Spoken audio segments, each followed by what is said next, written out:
delícia! 8 horas da manhã agora. Ontem à noite choveu.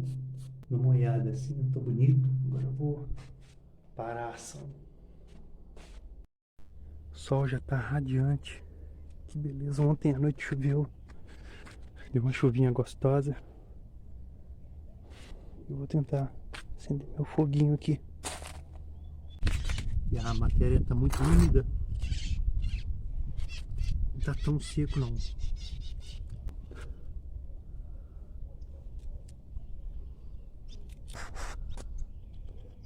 Uma peça meio úmida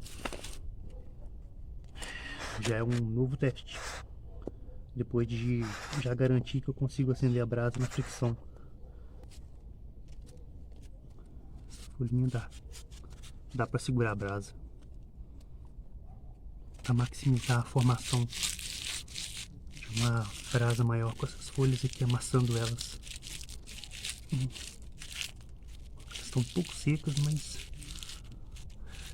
imagino que vai ser difícil.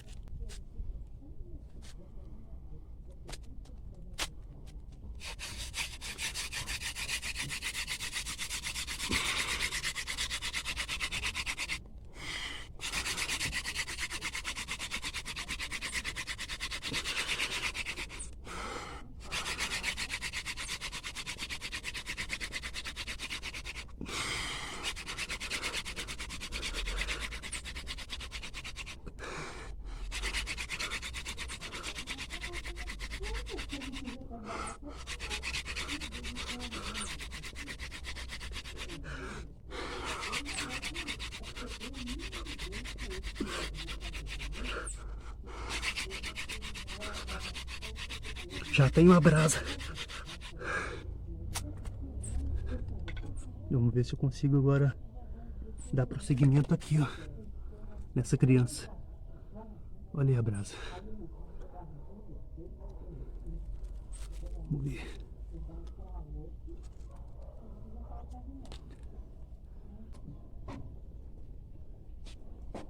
Cadê, Dog? Cadê?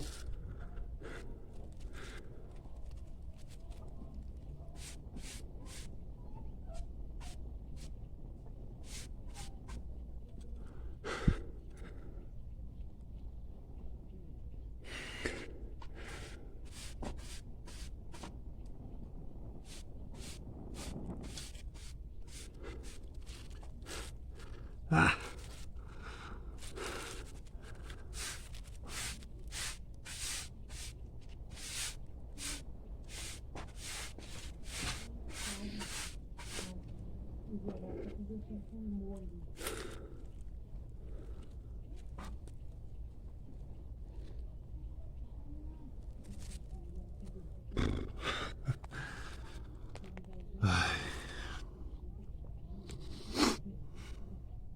Que é difícil dar continuidade na brasa. Com essa umidade eu já sabia. Pelo menos a brasa eu consegui, né? Essa madeira é eucalipto.